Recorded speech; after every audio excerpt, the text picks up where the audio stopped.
Bonjour, bonsoir, chers amis, chers Lolabé, dont Israël Hubert Mbouyi, président de la Ligue des jeunes progressistes.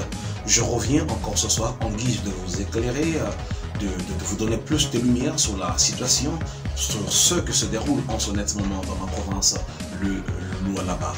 J'ai suivi comme vous tous sur internet, sur les réseaux sociaux, beaucoup d'erreurs manifestes intentionnelles, volontaires de la part des communicateurs, de ceux que j'appelle les iscariotistes, juste dans le seul but de manipuler l'opinion publique. Beaucoup de mensonges et beaucoup de déni-vérité. Alors, je reviens ce soir pour vous donner plus de lumière afin que vous compreniez ce qui s'est réellement passé.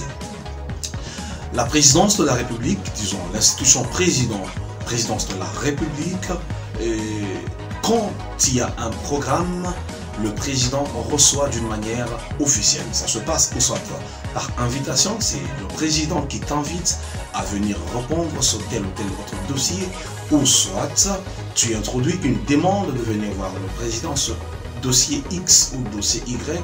Là encore, il faudra que le président accorde à ce que tu viennes pour que cette visite ait lieu. Alors, durant cette semaine, comme je vous l'ai dit, ça fait déjà plus d'une semaine que je suis sur Kinshasa, je vais vous donner, je vais feuilleter un peu ce qui se passe, ce qui s'est passé à la présidence de la République durant toute cette semaine. En fait, le 9 avril, le président a lancé les travaux d'aménagement et de réhabilitation des infrastructures devant accueillir les Jeux de la francophonie. Ce même 9, le président de la République a reçu M. Christophe Muzungu, qui est notre ambassadeur en République du Congo. Il est venu pour présenter l'invitation du président pour aller à l'investiture du président Sassou Nguesso. Un ambassadeur qui a été reçu et cela est publié sur le site de la présidence et sur les comptes Twitter de la présidence. Le 7, le président, le chef de l'État, s'est entretenu au téléphone avec le secrétaire général de l'ONU, Antonio Guterres, au sujet du barrage de la Renaissance. Le barrage qui est en pleine construction sur le Nil bleu en ce net moment. Je dis bien au téléphone. Ça veut dire quand il y a un programme officiel à la présidence, même si cela se passe au téléphone, même si cela se passe par Zoom ou par Webex, la présidence communique.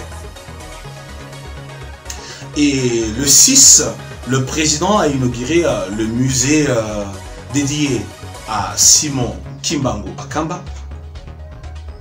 Et je n'ai pas vu un seul instant durant toute cette semaine une affaire quelconque de la SICOMIN à la présidence ou gérée par le président de la République, que ce soit par téléphone ou que ce soit par Webex ou que ce soit par Zoom ou même par WhatsApp vidéo, parce que c'est possible de nos jours. Donc l'affaire SICOMIN, c'est une affaire, oui, madame le vice-gouverneur de ma province est venu parce qu'il y a eu il y a des problèmes en ce moment entre le Haut-Katanga et le Lualaba avec l'entreprise SICOMIN. Et cette affaire n'a pas été gérée à la présidence parce qu'il n'y a pas eu un seul programme à la présidence qui a tablé sur ce dossier. C'est un dossier qui a été traité dans d'autres cabinets, mais pas le cabinet du président de la République. Le dossier n'a jamais été traité dans le bureau du président de la République parce que cela n'est annoncé nulle part sur les médias de la présidence. Alors quelques gros malins des communicateurs, j'ai entendu aujourd'hui des choses du genre, oui, le président a dit à maman, le président a dit à maman. Eh bien, je vais vous dire seulement d'aller lire la loi sur la libre administration des provinces. Les choses ne se passent pas ainsi. Le président n'est pas là, n'est pas votre garçon de course que vous devez mettre dans vos histoires qui ne tiennent pas debout. Il faut avoir le respect de l'institution président de la République.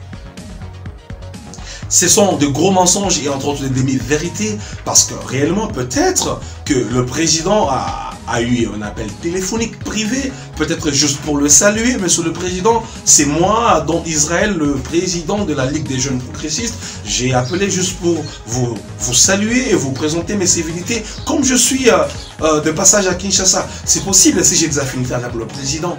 Mais pour une affaire aussi sérieuse comme cette affaire épineuse, qui est sur toutes les langues actuellement dans le pays, l'affaire de la province du Lualaba, rien de ça n'a été traité à la présidence, et la présidence ne s'est pas ingérée sur n'importe quel dossier, parce que ce qui a été fait a été dit, l'IGF s'est prononcé. D'ailleurs, les ministres sont convoqués pour un séminaire de renforcement de capacité pour que leur province puisse encore, pour que le problème de la chaîne de dépenses puisse être mieux géré. Alors, ne mentez pas et ne manipulez pas l'opinion publique, cher Lualabé. Je reviens pour vous éclairer. Rien n'a été dit à la présidente du genre que non, voilà, l'autre ne va pas rentrer, non, toi va, et parce que toi tu vas, donc lui va rester ici. Non, c'est faux. C'est faux. Il y a des procédures et le président est respectueux de la Constitution et respectueux des lois de ce pays. Il ne peut se permettre cette bassesse. Donc, cher Lualabé, je suis revenu juste pour vous éclairer. Le président était occupé à faire beaucoup de choses, entre autres, c'est dont je viens de vous parler. Il n'a jamais été question de la province du Lualaba. La province a été à Kinshasa pour un problème de 6 communes.